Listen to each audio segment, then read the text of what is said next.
ഞാനിപ്പം ഒരു ഡയറക്ടർ ആയാൽ ഞാൻ ഇമോഷൻ ക്യാപ്ചർ ചെയ്യുന്ന സമയത്ത് ഞാൻ എപ്പോഴും സിബി സാറിന്റെ മനസ്സിൽ കണ്ടിട്ടാണ് എന്റെ ഷോർട്ട് ബേസ് വെക്കാറ്. ഞാൻ കണ്ട ഏറ്റവും നല്ല ഗുണം ഇമോഷൻ ക്യാപ്ചർ ചെയ്യുന്ന ഒരു ഡയറക്ടർ സിനിമ ഷോർട്ട് ഡിവിഷൻ ചെയ്യുന്നതും സിബി സാറിനെ പോലെ ഒരു മനുഷ്യൻ ചെയ്യില്ല.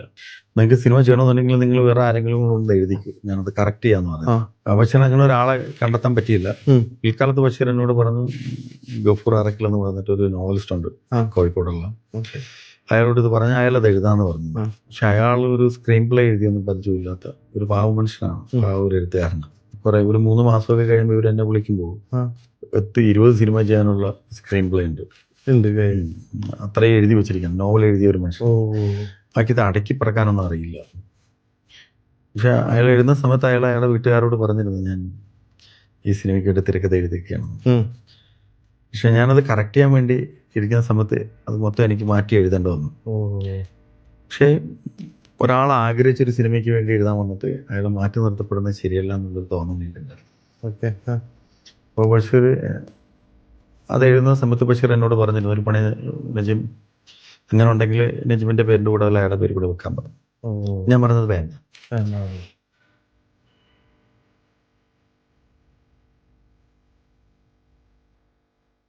ഡയറക്റ്റ് ചെയ്യുമ്പോ ഈ വെബ് സീരീസ് ഒക്കെ നമ്മളൊരു സിഡ്നി ഹോട്ട്സ്റ്റാർ ഒക്കെ പോലുള്ള ഇതിലേക്ക് എങ്ങനെയാണ് പിച്ച് ചെയ്യണത് നമ്മള്?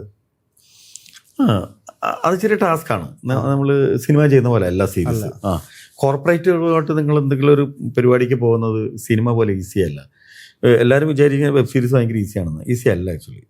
അത് ഭയങ്കര ടാസ്ക്കാണ്. നിങ്ങളൊരു സിനിമ ചെയ്യുകയാണെന്നുണ്ടെങ്കിൽ നിലവിൽ മാർക്കറ്റുള്ള ഒരു ആർട്ടിസ്റ്റ് വിചാരിച്ചാൽ ഒരു സിനിമ ഉണ്ടാവും മതി. നീ ഉണ്ടാക്കുന്ന കണ്ടന്റ്, നീ ഉണ്ടാക്കുന്ന കഥ, ഇവിടെ ഒരു മാർക്കറ്റുള്ള ഒരു ആർട്ടിസ്റ്റ് ഉണ്ട് എന്ന് കഥ പറയാൻ അവസരം കിട്ടി, അദ്ദേഹത്തിനോട് കഥ പറഞ്ഞ് അദ്ദേഹത്തിന് കഥ ഇഷ്ടപ്പെട്ടാൽ പിറ്റേ ദിവസം മുതൽ ഒരു സിനിമയാകാൻ തുടങ്ങും. സീരീസ് ഒന്നും അങ്ങനെയല്ല. കോർപ്പറേറ്റിനോട് കഥ പറയുന്നത് അങ്ങനെയല്ല. അല്ല, നമ്മളെ പ്രോസസ്സിൽ നിൽക്കില്ല. ഇവിടെ ഇപ്പം എനിക്ക് തോന്നുന്നു ഒരുപാട് പേര് പോയിട്ടും നടക്കാതെ തിരിച്ചു പോയതുണ്ട്. കാരണം വെച്ചാൽ സിനിമ ഈസി ആയിട്ട് സിനിമ ചെയ്തുകൊണ്ടിരുന്ന ആൾക്കാർക്ക് ഒരിക്കലും സീരീസ് ചെയ്യാനൊക്കില്ല. കാരണം വെച്ചാൽ അതൊരു ബാച്ച് ഓഫ് ഒരു ഗ്രൂപ്പ് ഓഫ് ആൾക്കാർ തീരുമാനിക്കുന്നതാണ്. ഫുട്ബോൾ കളി പോലെയാണ്. ആ ബോളാണ് അത്. പല ആൾക്കാരെ കാലെ തട്ടി തട്ടി തട്ടി അവസാനം ഗോളാകത്തുള്ളൂ. ഒറ്റക്ക് കൊണ്ട് ഗോൾ അടിക്കാനൊക്കത്തില്ല. നല്ല പ്ലേയേഴ്സ് ഉണ്ടാവും. ആ പ്ലേയേഴ്സിന്റെ കയ്യിൽ കിട്ടിയാൽ മാത്രമേ അത് ഗോളാകത്തുള്ളൂ. ഇപ്പൊ നമ്മളിപ്പോ ഒരു സീരീസിന് ഒരു കഥ എന്ന് പറയുന്നത് ഒരു ഗ്രൂപ്പ് ഓഫ് ആൾക്കാരോടാണ്. ആ ഗ്രൂപ്പ് ഓഫ് ആൾക്കാർ ആ കഥ കേൾക്കാൻ വേണ്ടി അത് അവരുടെ ജോലിയാ. മനസ്സിലായില്ലേ? രാവിലെ വീട്ടിൽ നിന്ന് കുളിച്ചൊരുങ്ങി വരുന്നത്, ഈ കോർപ്പറേറ്റ് കമ്പനിയിലേക്ക് ജോലിക്ക് വരുന്നത്, ഇന്ന് 3 കഥ കേൾക്കണം എന്ന് മനസ്സ് പ്രിപ്പയർഡ് ആയിട്ടാണ് വരുന്നത്. അപ്പോൾ അത് അവൻ്റെ ജോലിയാണ്. അപ്പോൾ ഇതേപോലെ ഒരു ഗ്രൂപ്പ് ഓഫ് ആൾക്കാർ ജോലിക്ക് വേണ്ടി വന്നിരിക്കുകയാണ്. അവരുടെ ജോലി എന്ന് പറയുന്നത് വരുന്നവരെ കഥ കേൾക്കുക എന്നുള്ളതാണ്. അപ്പോൾ കഥ കേൾക്കാൻ വേണ്ടി അവരിയ്ക്കുന്നു. അവരതിനോടുള്ള എല്ലാ തയ്യാറെടുപ്പോട്ടാണ് ഇരിക്കുന്നത്. അപ്പം നമ്മൾ കഥ പറയുമ്പോൾ അവർക്കുണ്ടാകുന്ന എല്ലാ സംശയങ്ങളും അവർ എഴുതിയെടുത്തിട്ട് കഥ പറഞ്ഞു കഴിയുമ്പോൾ അവർ ആ കഥയ്ക്ക് വേണ്ടി ആ കഥയുടെ മേളിൽ വെക്കുന്ന ഒരു ഡിസ്കഷൻ ഉണ്ട്. നമ്മൾ ഇത് ഇരിക്കുന്ന എല്ലാവരും കൃത്യമായിട്ട് ബോധിപ്പിക്കണം, ഞാൻ പറഞ്ഞ കഥ ഇന്നതാണ് 100,000 സംശയം. വ്യത്യസ്തമായ സ്ഥലങ്ങളിൽ നിന്ന് വ്യത്യസ്തമായ സാഹചര്യങ്ങളിൽ വീട്ടിൽ നിന്ന് രാവിലെ വന്ന ആൾക്കാരായിരിക്കും. അവരുടെ മൂഡ് എന്താണെന്ന് പോലും നമുക്കറിയില്ല. പലരും പല മൂഡിലായിരിക്കും അവിടെ വന്നിരിക്കുന്നത് കഥ കേൾക്കാൻ. ഒരുപക്ഷെ ഞാൻ പറയുന്ന കഥ കേൾക്കുന്നതിന് തൊട്ടു മുമ്പ് വന്ന ഒരു ഫോൺ കോള് പോലും ഞാൻ പറയുന്ന കഥയെ ബാധിച്ചേക്കാം. കഥ കേൾക്കാനിരിക്കുന്ന ആള. മനസ്സിലായില്ലേ? അത്രയും. കാരണം വെച്ചാൽ ആ ആള് കേൾക്കുന്ന കഥ തൊട്ടടുത്ത വേറൊരാള് കേട്ട പോലെ ആയിരിക്കില്ല അയാൾ കേൾക്കുക. ചിലപ്പോൾ അയാൾ കുറേയൊക്കെ മറന്നുപോകും, അല്ല അയാൾ കേട്ടില്ല എന്ന് അടിക്കും. ചിലപ്പോൾ അയാൾക്ക് ചില സാധനങ്ങൾ കിട്ടില്ല. ബാക്കിയുള്ളവർക്ക് കിട്ടുന്ന പോലെ ഇയാൾക്ക് കിട്ടണമെന്നില്ല. ഇയാൾ കണ്ട പോയിന്റ് ഓഫ് വ്യൂ അല്ല വേറൊരാൾ കാണുന്നത്. എല്ലാവരും പോയിന്റ് ഓഫ് വ്യൂ വ്യത്യാസമായിരിക്കും. എന്നിട്ട് ഇവർ ഇത്രയും ആൾക്കാരെ നമ്മൾ പറഞ്ഞത് വിശ്വസിപ്പിക്കാം. കഥ ആ കഥ പറഞ്ഞ് വിശ്വസിപ്പിച്ചു കഴിഞ്ഞാൽ ഇവർ മേളത്തെ ആൾക്കാർക്ക് മെയിൽ ചെയ്യും, ഇങ്ങനെ ഒരു കഥ കേട്ടു, ഞങ്ങളൊക്കെയാണ് സാറ്റിസ്ഫൈഡ് ആണ്, കൊള്ളാം. അപ്പോൾ അവർ പറയും എങ്കിൽ അതിൻ്റെ ഒരു സിനോപ്സിസ് അയക്കാൻ പറയും, മലയാളത്തിലും ഇംഗ്ലീഷിലും. ഇത് തൊട്ട് മേള അതോറിറ്റിക്ക് അയച്ചു കൊടുക്കുന്നത്. അവരിത് വായിച്ചു നോക്കിയിട്ട് അത് കുഴപ്പമില്ലല്ലോ എന്ന് പറയുമ്പോൾ പറയും അങ്ങനെ ഒരു ഡേറ്റ് ഫിക്സ് ചെയ്യാൻ പറയും. ആ ഡേറ്റ് ഫിക്സ് ചെയ്യുന്ന സമയത്ത് ഈ സൗത്തിലുള്ള ആൾക്കാരെല്ലാവരും കൂടി ഇത് കേൾക്കാൻ വരും. അപ്പം നേരത്തെ ഇരുന്ന ആൾക്കാരും സൗത്തിൽ ഇരുന്ന ആൾക്കാരും കൂടെ വീണ്ടും ഞാൻ ഇത് ഒന്നേന്ന് തുടങ്ങണം. അപ്പം ഞാൻ ആദ്യം പറഞ്ഞ കഥയിൽ ഒരു പോയിന്റ് വിട്ടുപോയാൽ ഈ ഇരിക്കുന്നവർ അധികം പിടിക്കും, മറ്റത് പറഞ്ഞില്ലല്ലോ എന്ന്. അതുകൊണ്ട് ഇതെല്ലാം ബൈഹാർട്ടാക്കി വെച്ചിട്ട് വേണം ഈ വരുന്ന ആൾക്കാരോട് ഇത് കഥ പറയാനിരിക്കാൻ. ഈ വന്ന ആൾക്കാരോട് കഥ പറഞ്ഞ് മനസ്സിലാക്കണം. ഞാൻ സിനോപ്സിസ് എഴുതിയതിൻ്റെ അപ്പുറത്തായിരിക്കണം ആ കഥ പറഞ്ഞ് മനസ്സിലാക്കേണ്ടത്. ഈ കഥ സൗത്തിൽ ഈ നമ്മുടെ ഇവിടെ ഇരിക്കുന്ന ആൾക്കാർക്ക് മനസ്സിലായി, സൗത്തിൽ വന്ന ആൾക്കാർക്ക് മനസ്സിലായതിനു ശേഷം ഇത് നേരെ നോർത്ത് ഇന്ത്യയിലേക്ക് പോകും, ഹെഡ് ഓഫീസിലേക്ക് പോകും. അത് ഈ പറഞ്ഞ സിനോപ്സിസ് ആയിരിക്കും, ഫുള്ള് സിനോപ്സിസ് അയക്കണം, 2 ലാംഗ്വേജിൽ അയക്കണം. അത് അവർ കേട്ടതിന് ശേഷം അവർ നമ്മളെ ഫോണിൽ വിളിച്ചിട്ട് അല്ലെ വീഡിയോ കോളിൽ വന്നിട്ട് അവരതിൻ്റെ മുകളിൽ ഒരു ചർച്ചയുണ്ട്. അവർക്കത് കൃത്യമായിട്ട് പറഞ്ഞ് മനസ്സിലാക്കണം. അപ്പം മാത്രമാണ് കഥ അപ്രൂവൽ ആകുക.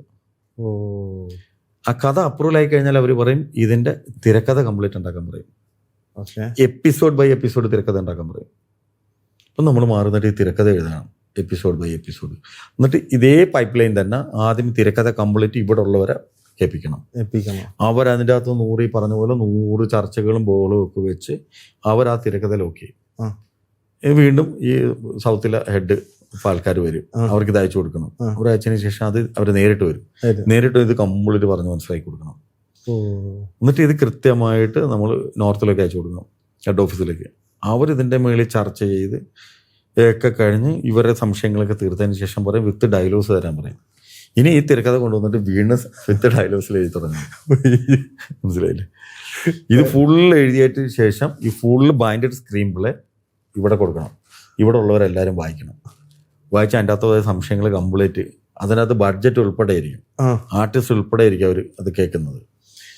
അപ്പോൾ അത് പിന്നെ നമ്മൾ പിച്ച് ബൈബിളൊക്കെ ഉണ്ട്, അത് ഈ 1 ലൈൻ ആയതിനു ശേഷം നമ്മൾ പോയി പിച്ച് ബൈബിൾ കൊടുക്കേണ്ടി വരും. പിച്ച് ബൈബിൾ എന്ന് പറയുന്നത് മൂഡ്, ലൊക്കേഷൻ, ആർട്ടിസ്റ്റിന്റെ രൂപം, അതിന്റെ മേക്കപ്പ്, ഇങ്ങനെ തുടങ്ങിയ എല്ലാ പരിപാടിയും വെച്ചായിരിക്കും പിച്ച് ബൈബിൾ കൊടുക്കേണ്ടത്. എപ്പിസോഡ് ബൈ എപ്പിസോഡിന്റെ 1 ലൈൻ ഉണ്ടായിരിക്കണം, സിനോപ്സിസ് ഉണ്ടായിരിക്കണം, ഫുൾ ഡീറ്റെയിൽ ആയിട്ടാണ് വേണം ബൈബിൾ അയക്കാൻ. അതിനുശേഷമാണ് ഈ തിരക്കഥ എഴുതാൻ പറഞ്ഞത്. തിരക്കഥ വന്നു കഴിയുമ്പോൾ വിത്ത് ഡയലോഗ്സ് എഴുതാൻ പറയും.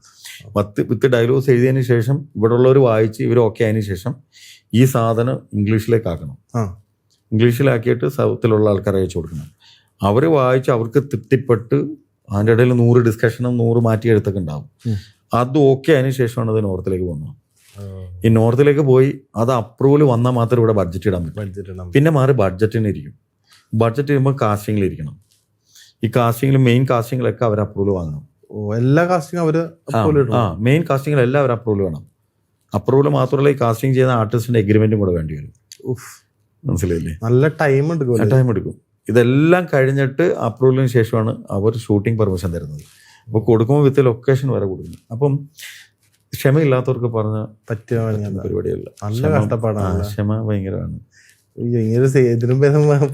പിന്നെ സിനിമ ചെയ്യാൻ പറ്റുക ആൾക്കാർ എന്ന് വെച്ചാൽ ഇതിന് ക്ഷമയില്ലാത്ത ആൾക്കാരൊക്കെ ഇട്ടിട്ട് പോയി ഒരു സിനിമ ചെയ്യും. മിക്ക പ്രതീക്ഷിച്ച ബഡ്ജറ്റ് കിട്ടിയായിരുന്നു ഇതിനകത്ത്. പിന്നെ ഈ ഹോട്ട്സ്റ്റാർ കോർപ്പറേറ്റിന്റെ ഒരു ഗുണം അതല്ലേ. ഇപ്പൊ ഞാൻ ചോദിക്കട്ടെ, ഞാൻ 1000 ബേബീസ് എന്ന് പറയുന്ന സീരീസ് ഞാൻ സിനിമയാണ് ആക്കിയിരുന്നെങ്കിൽ എനിക്ക് നീന ഗുപ്ത എന്ന് പറയുന്ന ഒരു ക്യാരക്ടർ, സാറാമച്ചി എന്ന് പറഞ്ഞ ക്യാരക്ടർ ചെയ്യാൻ വേണ്ടി നീന ഗുപ്തയെ പോലെ ഒരു നടിയെ കൊണ്ടുവരാനൊക്കെ ഇല്ല, പറ്റൂല. കാരണം നീന ഗുപ്തയ്ക്ക് ഇവിടെ ഒരു മാർക്കറ്റും ഇല്ല, കേരളത്തിൽ ഒരു മാർക്കറ്റും ഇല്ല. മനസ്സിലായി? 1 കോടി രൂപ ആര് ശമ്പളം കൊടുക്കും? നീന ഗുപ്ത 15 ദിവസം അഭിനയിച്ചിട്ട് ഇവിടെ നിന്ന് പോയപ്പോൾ എനിക്ക് 1,25,00,000 രൂപ ചെലവാ. ഇവിടെ ഏത് പ്രൊഡ്യൂസർ കൊടുക്കും 1,25,00,000 രൂപ? ഇവിടെ മെയിൻ ആർട്ടിസ്റ്റിനെ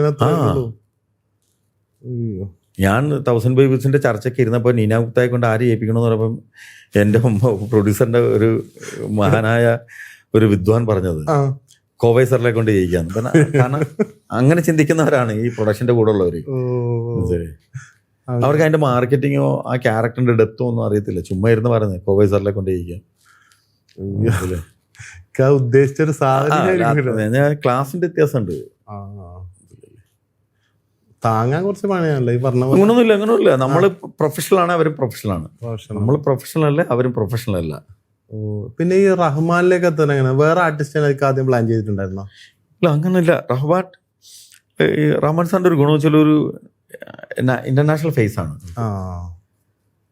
നമ്മളത് ചെയ്യുമ്പോൾ ആൾക്കാരെല്ലാവരും ശ്രദ്ധിക്കപ്പെടുന്ന ഒരു ഫേസ് ആയിരിക്കണം. നമ്മളെപ്പോഴും മലയാളത്തിനെ മാത്രമേ ഉദ്ദേശിക്കുന്നുണ്ടോ കുഴപ്പം. നമ്മൾ 1000 ബേബീസ് ചെയ്ത് നാഷണൽ ലെവലിലാണ്, ഇന്റർനാഷണൽ ലെവലാണ് ചെയ്യുന്നത്. കാരണം ഇന്ത്യക്ക് വെളിയിൽ എത്രയോ രാജ്യങ്ങൾ അത് കണ്ടിരിക്കുന്നു. നമുക്കല്ലേ ഇവിടെ നമുക്ക് ഫെമിലിയർ ഒരു ഫേസ് വേണമെന്ന് പറയുന്നത്. മലയാളം സംസാരിക്കുന്നത് മലയാളത്തിൽ മാത്രമല്ലേ, ബാക്കിയുള്ള ലാംഗ്വേജിൽ അവർ സബ് ടൈറ്റിൽ ഇടുകയോ വേറെ ലാംഗ്വേജിൽ ഡബ്, ഇപ്പൊ 7 ലാംഗ്വേജിൽ ഡബ് ചെയ്തിരുന്നു. ഇന്ത്യക്ക് വെളിയിലോട്ട് പോകുമ്പോൾ പൊതുവെ അവർ ഇന്ത്യൻ സീരീസ് ആയിട്ട് കാണുമ്പോൾ അവർ ഹിന്ദിയിലായിരിക്കും കാണുക. അതെ, വേറെ സംസാരിക്കുന്ന ആൾക്കാർ വേറെ ആയിരിക്കും. അവർ നോക്കുമ്പോൾ ഭയങ്കര ഭംഗിയുള്ള ഒരാളല്ലേ, നമുക്ക് ഉറപ്പായിരിക്കണം അങ്ങനെയുള്ള ആൾക്കാരുണ്ടാകണം. ക്യാമറ കാണുമ്പോൾ പുള്ളി ഒരു ഭയങ്കര ഭയങ്കര ഭയങ്കര ഓറയല്ലേ പുള്ളി. ബേസിക്കലി നല്ല മനുഷ്യനാണ് അത്. അതല്ലേ. പിന്നെ ഒരു റൈറ്റർ ആയിട്ടാണ് തുടങ്ങിയത്. അപ്പൊ പെട്ടെന്ന് ഒരു ഡയറക്ഷനിലേക്ക്, പെട്ടെന്നല്ല വർഷങ്ങളൊരു പ്രോസസ് ഉണ്ട്, അത് ഡയറക്ഷനിലേക്ക് കടന്ന് ശരിക്കും ഇക്കാന്റെ എന്താ പറയുക ഒരു സാറ്റിസ്ഫാക്ഷൻ കിട്ടാത്തതുകൊണ്ടാണോ അത്? സാറ്റിസ്ഫാക്ഷൻ്റെ അല്ല, ഞാൻ സിനിമയിലേക്ക് വരുന്ന ഡയറക്ടർ ആവാൻ വേണ്ടിയാണ്. അപ്പൊ അസിസ്റ്റന്റ് ഡയറക്ടർ ആവാൻ വേണ്ടി വർഷങ്ങളോളം ഞാൻ ട്രിവാൻഡ്രത്ത് അലഞ്ഞിട്ടുണ്ട്. അപ്പൊ ആരും കൂടെ നിർത്തിയിട്ടൊന്നുമില്ല. അപ്പൊ എനിക്ക് എപ്പോഴും അറിയേണ്ട ഒരു കൊച്ചുകുട്ടിയെ പോലെ ഒരു കൗതുകം എന്ന് പറയുന്ന സാധനമുണ്ട്. ആ കൗതുകം എന്ന് പറയുന്നത് എങ്ങനെയാണ് സിനിമ ഉണ്ടാകുന്നത് എന്നുള്ളതാണ്. ഇർഫാൻ അറിയോ എങ്ങനെയാണ് സിനിമ ഉണ്ടാകുന്നതെന്ന്? ആരിൽ നിന്നാണ് ഒരു സിനിമ ഉണ്ടാകുന്നതെന്ന് അറിയാവോ? എഴുത്തുകാരനോ? ആ സിനിമയുടെ പ്രോസസ്സിങ് എങ്ങനെയാണെന്ന് അറിയാവോ? ആ പ്രോസസ്സിങ് അറിയാനുള്ള ഒരു ക്യൂരിയോസിറ്റി ഉണ്ട്. ഒരു യുവാവായിരുന്ന എനിക്ക് സിനിമ എങ്ങനെയാണ് ഉണ്ടാകുന്നതെന്ന് അറിയണം. ഞാൻ അസിസ്റ്റന്റ് ഡയറക്ടർ ആകുമ്പോൾ, അസിസ്റ്റന്റ് ഡയറക്ടറായിട്ട് വർക്ക് ചെയ്യുമ്പോൾ, ഞാൻ സിനിമ തുടങ്ങുന്നതിന് 10 ദിവസം മുമ്പോ 5 ദിവസം മുമ്പോ ലൊക്കേഷനിൽ എത്തപ്പെടുന്നത്. അതിനു മുമ്പുള്ളൊരു വലിയ പ്രോസസ്സിങ് ഉണ്ട്. ഒരു അസിസ്റ്റന്റ് ഡയറക്ടറല്ല, ഒരു ഫിലിം മേക്കർ അറിഞ്ഞിരിക്കേണ്ട ഏറ്റവും വലിയ കാര്യം ഷൂട്ടിംഗ് ലൊക്കേഷനിലല്ല. ലൊക്കേഷനിൽ ഒരു ഡയറക്ടറെ സഹായിക്കാൻ ഒരുപാട് പേരുണ്ടാവും. പക്ഷെ അതിനു മുമ്പുള്ളൊരു പീരീഡ് ഉണ്ട്, ഈ സിനിമ ഉണ്ടാക്കുന്ന ഒരു പീരീഡ്. അപ്പം അതറിയാനുള്ള കൗതുകം എന്നിലുണ്ടായി. അപ്പം അത് എവിടെ നിന്നാണ് ഉണ്ടാകുന്നത്? അതുണ്ടാകുന്ന റൈറ്ററിൽ നിന്നാണ് ഞാൻ തിരിച്ചറിയുന്നത്. അപ്പം ഒരിക്കലും ഒഴിച്ചുകൂടാൻ പറ്റാത്ത ഒരാൾ സിനിമയിൽ റൈറ്ററാണ്. അതെ, അയാളെ മാറ്റിയിട്ട് സിനിമയില്ല എന്നുള്ളൊരു തിരിച്ചറിവിൽ നിന്നാണ് ഞാൻ റൈറ്ററാകാൻ തീരുമാനിക്കുന്നത്. അപ്പൊ എന്റെ മനസ്സിൽ വരുന്ന ഒരു കഥ, ആ കഥ ഞാൻ ഒരു സംവിധാനോട് എന്ന് പറയുന്നു. അദ്ദേഹത്തിന് ആ കഥ ഇഷ്ടപ്പെടുന്നു. അദ്ദേഹം കഥ ഇഷ്ടപ്പെട്ടിട്ട് പറയുന്നത് എന്റെ തിരക്കഥ സംഭാഷണം എഴുതാൻ പറയുന്നു. അപ്പൊ ഞാൻ കുത്തിയിരുന്ന എന്റെ തിരക്കഥ സംഭാഷണം എഴുതുന്നു. അത് ഞാൻ ആ സംവിധാനോട് വായിച്ചു കേൾപ്പിക്കുന്നു. മനസ്സിലായില്ലേ? അവിടെ തുടങ്ങുന്നു അതിന്റെ പ്രോസസ്സിങ്. മനസ്സിലായില്ലേ? കഥാപാത്രങ്ങളൊക്കെ ഉണ്ടാക്കുന്ന ഞാനാണ്. അപ്പം ഈ ഒരു എഴുത്തുകാരൻ എന്നുള്ള രീതിയിൽ, ഒരു സ്ക്രീൻ റൈറ്റർ എന്നുള്ള രീതിയിൽ നമ്മളെ ഏറ്റവും കൂടുതൽ സന്തോഷിപ്പിക്കുന്ന കാര്യമെന്ന് പറയുന്നത് കഥാപാത്രങ്ങളെ ജന്മം കൊടുക്കുമ്പോഴാണ്. മനസ്സിലായില്ലേ? ദൈവം ഒരു അമ്മയ്ക്ക് ജന്മം കൊടുക്കുന്നത്, അല്ല ഒരു അമ്മ ഒരു കുട്ടിയെ വെക്കുന്നത്, അത് അതിൻ്റെ ചെറിയ ഭ്രൂണത്തിൽ തുടങ്ങുന്നത് മുതൽ അത് പ്രസവിച്ച മുതൽ പിന്നെ 1-2 വയസ്സ് അങ്ങനെയാണ്. പക്ഷെ ഒരു എഴുത്തുകാരനെ സംബന്ധിച്ച് അങ്ങനെ അല്ലത്. അവൻ ഏത് പ്രായത്തിലും ഒരു കഥാപാത്രത്തിന് ജന്മം കൊടുക്കാൻ പറ്റും. അതിപ്പോൾ 60 വയസ്സാണെങ്കിലും 90 വയസ്സാണെങ്കിലും 5 വയസ്സാണെങ്കിലും 10 വയസ്സാണെങ്കിലും എഴുത്തുകാരന് മാത്രം പറ്റുന്നൊരു മാജിക്കാണ് ഏത് പ്രായത്തിലൊരു കഥാപാത്രത്തിന് ജന്മം കൊടുക്കാൻ പറ്റുക എന്നുള്ളത്. അത് എന്നെ വല്ലാണ്ട് കിക്ക് ചെയ്യിപ്പിച്ചിട്ടുണ്ട്. അപ്പോൾ നമ്മളൊരു കഥ എഴുതി, തിരക്കഥ എഴുതി, സംഭാഷണം എഴുതി ഒരു സംവിധാനോട് പറഞ്ഞു കഴിയുമ്പോൾ സംവിധാനം നമ്മളോട് പറയുന്നു ഇത് നമുക്ക് സിനിമ ചെയ്യാം. ഇനി അടുത്ത അതിൻ്റെ പ്രോസസ്സിങ് എന്ന് പറഞ്ഞാൽ ഇതേ സാധനം ഒരു പ്രൊഡ്യൂസറോട് വന്ന് നിർമ്മിക്കാൻ ഒരാളുണ്ട്, അയാളോട് ഇന്നത് പറയുക എന്നുള്ളതാണ്. അത് ഭയങ്കര രസമാണ്. സംവിധാനം റൈറ്ററും കൂടെ പോയി അയാളത് പറഞ്ഞ് മനസ്സിലാക്കുന്നു. അയാൾക്ക് ഇഷ്ടപ്പെടുമ്പോൾ അയാൾ പറയും നമുക്കെങ്കിൽ ഇന്ന ആർട്ടിസ്റ്റിനോട് ഇത് പറയാം. നമ്മൾ ആ ആർട്ടിസ്റ്റിനോട് പറയുന്നു, ആർട്ടിസ്റ്റിന് ഇഷ്ടപ്പെടുന്നു, അത് പ്രോജക്റ്റ് ആവുന്നു. അപ്പം നമ്മൾ പറയുന്നത് ഈ സിറ്റുവേഷനിൽ സോങ് വേണം, അതിന് ആരെ കൊണ്ട് മ്യൂസിക് ചെയ്യാൻ പറ്റുന്നു. മ്യൂസിക് ഡയറക്ടറെ കൊണ്ടുവരുന്നു, ലിറിക്സ് റൈറ്ററെ കൊണ്ടുവരുന്നു, അയാളെ കൊണ്ട് വരികൾ എഴുതിപ്പിക്കുന്നു, ഞങ്ങൾ മ്യൂസിക് ചെയ്യുന്നു, പാട്ടുകൾ ഉണ്ടാകുന്നു, അത് പാട്ട് പാടുന്നു, നമ്മൾ റെക്കോർഡിംഗ് സ്റ്റുഡിയോയിൽ പോരുന്നു, അത് മേടിക്കുന്നു, കാസറ്റിലാക്കുന്നു. മനസ്സിലായില്ലേ? പിന്നെ നമ്മൾ ലൊക്കേഷൻ കാണാൻ എത്തുന്നു, കോ ആർട്ടിസ്റ്റുകളെ റെഡിയാക്കുന്നു. ഈ ലൊക്കേഷനിൽ എത്തുന്നതിന് മുമ്പ് നടക്കുന്ന ഒരു വലിയ പ്രോസസ്സിംഗ് ഉണ്ട്. ആ പ്രോസസ്സിംഗ് ഗംഭീരമായാൽ മാത്രമേ ഷൂട്ടിങ് സുഖമാകത്തുള്ളൂ. ഇപ്പൊ പല അസിസ്റ്റന്റ് ഡയറക്ടേഴ്സും എത്തപ്പെടുന്നത് ഈ പറയുന്ന പോലെ ഈ ലൊക്കേഷനിലേക്കാണ്. ശരിയാണ്, മനസ്സിലായി? ലൊക്കേഷനിൽ നടക്കുന്ന ഒരു സാധനത്തിലേക്കാണ്. അതിനു മുമ്പ് നടന്ന ഒരു പൈപ്പ് ലൈനെ പറ്റി ഇവർക്ക് അറിയില്ല. അപ്പൊ ഞാൻ റൈറ്ററായതിൻ്റെ പിന്നിൽ എൻ്റെ ഏറ്റവും വലിയ ഉദ്ദേശം ഈ ലൊക്കേഷനിൽ എത്തുന്നതിന് മുമ്പ് ഒരു സിനിമയിൽ എന്ത് സംഭവിക്കുന്നു എന്ന് അറിയാനുള്ള ക്യൂരിയോസിറ്റിയിൽ നിന്നാണ്. അത് എന്നെ വല്ലാണ്ട് കിക്ക് ചെയ്യും. ആ സമയങ്ങളുണ്ട്, മ്യൂസിക് കമ്പോസ് ചെയ്യുന്ന സമയം, ലിറിക്സ് എഴുതുന്ന സമയം, സ്ക്രിപ്റ്റ് കംപ്ലീറ്റ് എഴുതിയിട്ട് അത് ആരെ കാസ്റ്റ് ചെയ്യണമെന്ന് ആലോചിക്കുന്ന സമയം, അതിനുള്ള ചർച്ച, അതിൻ്റെ പ്രീ പ്രൊഡക്ഷൻ എന്ന് പറയുന്ന സാധനമാണ് നമ്മളെ ഭയങ്കര ഹരം കൊള്ളിക്കുന്നത്. പിന്നെയാണ് നമ്മൾ ഡയറക്ഷനിലേക്ക് വരുന്നത്. അപ്പോൾ ഒരു ഡയറക്ടർ ആകാൻ ആഗ്രഹിച്ച എന്നിലേക്ക് സംവിധാനം ആകാൻ വേണ്ടി എഴുത്തുകാരനായി. അപ്പം എനിക്ക് സംവിധാനം ഇച്ചിരി കൂടി ഈസിയായി. പിന്നെ പിന്നെ പിന്നെ പിന്നെ നമ്മൾ പുറത്തെ എഴുത്ത് നിന്ന് തുടങ്ങി, പുറത്തുള്ള സംവിധായകർക്ക് വേണ്ടിയുള്ള എഴുത്ത് നിന്ന് തുടങ്ങി. അതെന്താ പ്രശ്നം എന്ന് പറയുന്നത്, കാഴ്ചപ്പാടിൻ്റെ പ്രശ്നങ്ങളുണ്ടാവും. പക്ഷെ ഇപ്പം ഞാൻ എഴുത്തുകാരനായി സംവിധാനമായപ്പോൾ ഞാൻ എന്നും എൻ്റെ സംവിധാന സഹായിയുടെ കൂട്ടത്തിൽ എഴുത്തിന് സഹായിക്കാൻ ഒരാളുണ്ടാവും. കാരണം എൻ്റെ മാത്രം പോയിന്റ് ഓഫ് വ്യൂ ശരിയാണെന്നുള്ള ധാരണ ഞാൻ മാറ്റും. അതിന് വേറൊരാളെ കൂടെ കാഴ്ചപ്പാടുണ്ടാകുമ്പം ആ സ്ക്രീൻ പ്ലേ ഇച്ചിരി കൂടെ നല്ലതാകും എന്നുള്ളൊരു ചിന്ത നമ്മുടെ അതേപോലെ വേവ് ലെങ്ത് ഉള്ള നമ്മളിൽ ഇച്ചിരി കൂടെ മുകളിൽ ചിന്തിക്കുന്ന ഒരാളെ നമ്മൾ കൂടെ കിട്ടും. കാലഘട്ടത്തിനനുസരിച്ച് സഞ്ചരിക്കണ്ടേ? കാരണം വെച്ചാൽ ഞാൻ എഴുതുന്നത് എന്നെ മഹത്തരമാണെന്ന് വിശ്വസിക്കുന്ന ഒരാളൊന്നും അല്ല. എനിക്ക് ഷൂട്ടിങ്ങിന്റെ തലേന്ന് വരെ സ്ക്രീൻ പ്ലേ പൊളിക്കാൻ ഇഷ്ടമാണ്. പക്ഷെ അത് പൊളിക്കാൻ വേണ്ടി പറയുന്ന ആൾക്ക് അയാൾ അത് നമ്മളെ പറഞ്ഞ് ബോധ്യപ്പെടുത്തണം. ഈ സീൻ വേണ്ട, ഇത് വർക്കൗട്ടല്ല, നമുക്ക് ഇങ്ങനെ പിടിച്ച അടിപൊളി ആയിരിക്കില്ലേ, ചിലപ്പോൾ അത് ഭയങ്കര ഹൈപ്പ് കിട്ടും, അല്ലെങ്കിൽ അത് അങ്ങനൊരു ഒരു ഡയമെൻഷൻ നമുക്ക് പറഞ്ഞു തരുന്ന ആള്. അതിനി എന്റെ താഴത്തെ ക്ലാപ്പ് അടിക്കുന്ന അസിസ്റ്റന്റ് ആണെങ്കിൽ പോലും ഞാനത് സ്വീകരിക്കും. ശരിയാണ്. അല്ല, നമുക്ക് അറിവ് അത് നമ്മളെ പറഞ്ഞ് ബോധ്യപ്പെടുത്തുന്നുണ്ടെങ്കിൽ നമുക്കത് പിന്നെ അതിപ്പോ ഒരു ഗ്രൂപ്പ് ഓഫ് ആൾക്കാർ അത് കൊള്ളത്തില്ല എന്ന് ഷൂട്ടിന് മുമ്പേ ഇത് നടക്കൂ. മനസ്സിലായില്ലേ? ഇപ്പൊ നമ്മൾ ഷൂട്ട് ചെയ്ത് എഡിറ്റിംഗ് ടേബിളിൽ ചെല്ലുമ്പോൾ എഡിറ്ററും എഡിറ്ററിന്റെ അസിസ്റ്റൻസും നമ്മളെല്ലാരും കൂടെ, എന്റെ അസിസ്റ്റൻസ് എല്ലാരും കൂടെ കണ്ടോണ്ടിരിക്കുമ്പോൾ നമ്മൾ ഷൂട്ട് ചെയ്ത് വെച്ചത് വർക്കൗട്ട് അല്ലെന്ന് തോന്നി നമ്മളത് തൂക്കും. അല്ലാതെ ഞാൻ ഇത്ര മനോഹരമായി ഇത്ര ദിവസം കഷ്ടപ്പെട്ട് ഷൂട്ട് ചെയ്താണെന്നുള്ള ചിന്തയൊന്നുമില്ല. അത് ആ സിനിമയ്ക്ക് ആവശ്യമില്ലെന്ന് പറഞ്ഞാൽ നമ്മളത് തൂക്കും. പിന്നെ ഈ നമുക്ക് സാമൂഹിക പ്രതിബദ്ധത, ഇപ്പൊ എല്ലാ പടത്തിലും നമുക്ക് സാമൂഹിക പ്രതിബദ്ധത പുലർത്താൻ പറ്റണമെന്നുണ്ട്. ഇപ്പൊ സമൂഹത്തിനൊരു മെസ്സേജ് കൊടുക്കണം എന്നിങ്ങനെ എല്ലാ സ്ക്രിപ്റ്റ് എഴുതുമ്പോ എന്തിനാ അതിന്റെ ആവശ്യം? അതിന്റെ ആവശ്യമില്ല. നമ്മൾ പറഞ്ഞിട്ട് ഇവിടെ അങ്ങ് മാറുക. അതിന്റെ ആവശ്യമില്ല. ശരിക്കും ആദ്യം നമ്മൾ മാറണ്ടേ? നമ്മളെ ഭയങ്കര മോശമുള്ള ആൾക്കാരാണ്. എന്നിട്ട് പിന്നെ നമ്മുടെ സിനിമയിലൂടെ നമ്മൾ ആരെ നന്നാക്കാനാണ്? നമ്മളെ വിചാരിച്ചിട്ടൊന്നും ആരും നന്നാവുന്നു വേണ്ട. നമ്മളെ നന്നല്ലല്ലോ. അതെ, ഞാൻ പെർഫെക്റ്റ് ആണെങ്കിൽ മാത്രമല്ല എനിക്ക് ഒരാളെ ഉപദേശിക്കാൻ പറ്റൂ. ശരിയാണ്. ഉപദേശിക്കാൻ വേണ്ടി ഒരു സിനിമയുടെ കാര്യമൊന്നുമില്ലല്ലോ. ഇല്ല. നമ്മളെ നല്ലതല്ല, നമ്മളെ ഓക്കെ അല്ല, പിന്നെ നമ്മുടെ സിനിമയിലും കൂടെ. കാര്യം ചോദിക്കട്ടെ, ശരിക്കും വിശ്വാസിയാണോ? അതെ, വിശ്വാസിയാണ്. വിശ്വാസം ഇല്ലാണ്ട് മുന്നോട്ട് പോകാനൊക്കത്തില്ല. വിശ്വാസിയാണ്. നീ ഉദ്ദേശിക്കുന്ന മതമാണ്? അതെ, മതത്തിൽ ഞാൻ ഭയങ്കരമായിട്ട് വിശ്വസിക്കുന്ന ഒരാളാണ്. ഞാൻ പലപ്പോഴും I am proud of myself. Islam എന്ന് പറയുന്ന ആളാണ് ഞാൻ. ഇസ്ലാം എന്ന് പറയുന്നത് തന്നെ സമാധാനം എന്നാണ്. ഈ മതത്തിനെ എല്ലാവരും യൂസ് ചെയ്യേണ്ടത് സമാധാനത്തിന് മാത്രമേ യൂസ് ചെയ്യാം. വഴക്കിന് അല്ലെങ്കിൽ ബഹളം വെക്കാനോ തല്ല് പിടിക്കാനോ അല്ലെങ്കിൽ എൻ്റെ മതമാണ് വലുതെന്ന് പറയാനോ വേണ്ടി അല്ല മതം യൂസ് ചെയ്യേണ്ടത്. അതെപ്പോഴും സമാധാനം നൽകണം നമുക്ക്. അങ്ങനെ വെച്ച് നോക്കുമ്പോൾ ഞാൻ ഭയങ്കര വിശ്വാസിയാണ്. ഇപ്പം നമ്മൾ മനുഷ്യരാണ്, നമുക്ക് ചിലപ്പോൾ അഹങ്കാരങ്ങളൊക്കെ ഉണ്ടാവും.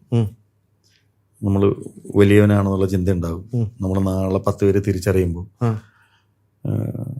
നമ്മളെന്തോ ആയെന്നൊക്കെ തോന്നും. അപ്പം ഞാൻ ഈ ഖുർആനിലെ 112-ാമത്തെ ഒരു സൂറത്തുണ്ട്, അൽ ഇഖ്ലാസ് എന്ന് പറയുന്ന സൂറത്തുണ്ട്. അത് ചുമ്മാ ഇടക്കിടക്ക് അങ്ങ് ചൊല്ലുക. നമ്മൾ നമസ്കരിക്കുമ്പോൾ ആദ്യമേ ചൊല്ലുന്ന സൂറത്തുകളിലൊരു സൂറത്ത് ഇതാണ്. അതിൽ നമ്മൾ പറയുന്നുണ്ട് നമ്മൾ ഒന്നുമല്ല, അവനിൽ വലിയവനായിട്ട് ഒന്നുമില്ല എന്ന് പറയുന്നൊരു സൂറത്താണത്. അപ്പം അത് മാത്രം മതി ഒരു മനുഷ്യന് അഹങ്കരിക്കാണ്ടിരിക്കാൻ വേണ്ടിയിട്ട്. കാരണം വെച്ചാൽ നമ്മൾ പള്ളിപ്പറമ്പിന്റെ സൈഡിലൂടെ നടന്നു പോകുമ്പോൾ പള്ളിപ്പറമ്പിലെ മീസാങ്കല്ലിന്റെ താഴെ 6 മണ്ണിൽ ഈ രാജ്യം മൊത്തം വെട്ടിപ്പിടിക്കാൻ വേണ്ടി ഓടി നടന്നവരും വെട്ടിപ്പിടിച്ചവരും സമ്പത്തിന്റെ അങ്ങേയറ്റം ലക്ഷറിയിൽ ജീവിച്ച ആൾക്കാരൊക്കെ ചുമ്മാ കിടന്നുറങ്ങുന്നുണ്ട്. മനസ്സിലായി? ഇവിടത്തേക്ക് നമ്മൾ വീണ്ടും എത്തേണ്ടതാണ്, നമ്മൾ ഇവിടെ എത്തപ്പെടുന്ന ആളാ, മനസ്സിലായി എന്നുള്ളൊരു ചിന്ത ഉണ്ടാകുമ്പോൾ മനസ്സമാധാനം ഉണ്ടാകും. എനിക്ക് ഭയങ്കര ഇഷ്ടപ്പെട്ട ഒരു സിനിമയാണ് ലുക്ക ചുപ്പി എന്ന് പറയുന്നത്. 4 ഫ്രണ്ട്സ്, അവരുടെ ഒരു എന്താ പറയാ, 6 ഫ്രണ്ട്സ് പിന്നെ ഒന്നിച്ചു കൂടുന്നു. അപ്പൊ അതിനകത്ത് ഒരു ഫ്രണ്ട് ഇങ്ങനെ ഭയങ്കര നശിഞ്ഞു പോയൊരു ഫ്രണ്ട് ഉണ്ടാവും. അവസാനം ഒരു സീനുണ്ട്, പിന്നെ പ്രതീക്ഷിക്കാതെ നമ്മുടെ ആ ക്യാരക്ടർ ചെയ്ത് നമ്മളെ ദിനേശ് ഏട്ടൻ ചെയ്ത് മറ്റേ വൈഫായിട്ട്, മറ്റേ മുസ്ലിം ക്യാരക്ടർ വൈഫായി വന്ന് ചെയ്യണല്ലേ, സ്വർണ്ണം ഊരി കൊടുക്കണേ, മുത്തുമണി ചെയ്ത ക്യാരക്ടർ. ആ സീനിന് എവിടെയൊക്കെയോ റിലേറ്റ് ചെയ്യാൻ പറ്റണം. ഇതെങ്ങനെയാണ് ഇങ്ങനത്തെ ക്യാരക്ടേഴ്സ് ഉണ്ടാവണത്?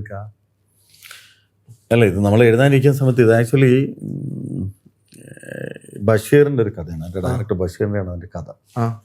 ബഷീർ കഥ എന്ന് പറയുമ്പോൾ എൻ്റെ ഉപ്പ ആക്സിഡൻറ്റ് പറ്റിയുള്ള ലേക്ഷറി കിടക്കുക. അപ്പോൾ ഞാൻ ബഷീറിനോട് പറഞ്ഞു, ബഷീറെ ഇപ്പം എനിക്ക് എഴുതി തരാനൊക്കത്തില്ലത്, ഇന്നപോലെ ആക്സിഡൻറ്റ് പറ്റി കിടക്കുക, നിങ്ങൾക്ക് സിനിമ ചെയ്യണമെന്നുണ്ടെങ്കിൽ നിങ്ങൾ വേറെ ആരെങ്കിലും കൊണ്ട് എഴുതിക്കും, ഞാനത് കറക്റ്റ് ചെയ്യാമെന്ന് പറഞ്ഞു. ബഷീർ അങ്ങനെ ഒരാളെ കണ്ടെത്താൻ പറ്റിയില്ല.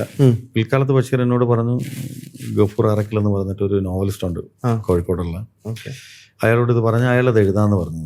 പക്ഷെ അയാൾ ഒരു സ്ക്രീൻ പ്ലേ എഴുതിയൊന്നും പരിചയമില്ലാത്ത ഒരു പാവ മനുഷ്യനാണ്, പാവ ഒരു എഴുത്തുകാരനാണ്. അയാൾ എന്നെ കാണാൻ വന്നിരുന്നു. അപ്പം ഞാൻ പറഞ്ഞു, എഴുതിക്കോ, ഞാൻ കറക്റ്റ് ചെയ്തിക്കോളാം എന്ന് പറഞ്ഞു. ആ പാവ മനുഷ്യനെ എഴുതിയിരുന്നു, ഒരുപാട് എഴുതിയിരുന്നു.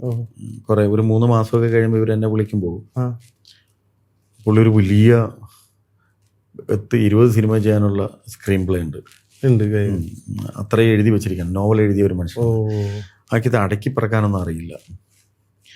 പക്ഷെ അയാൾ എഴുതുന്ന സമയത്ത് അയാളുടെ വീട്ടുകാരോട് പറഞ്ഞിരുന്നു, ഞാൻ ഈ സിനിമയ്ക്ക് വേണ്ടി തിരക്കഥ എഴുതിയൊക്കെയാണെന്ന്.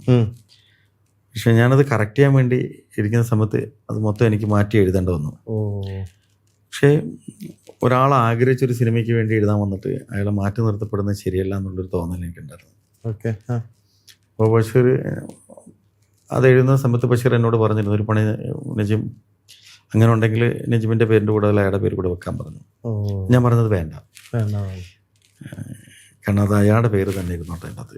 ഞാൻ എൻ്റെ സ്ക്രിപ്റ്റ് ഡോക്ടറിങ് എന്ന് പറഞ്ഞൊരു പൊസിഷൻ എടുത്തോളാം എന്ന് പറഞ്ഞിട്ട് അങ്ങനെ എഴുതിയതാണ് എന്ന് പറഞ്ഞ സിനിമ.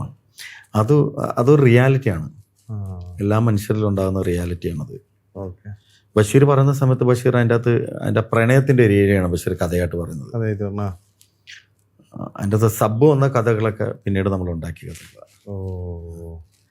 ഭയങ്കര രസമുള്ളൊരു ഉണ്ടല്ലോ, റിയാലിറ്റി ആണല്ലോ അത്.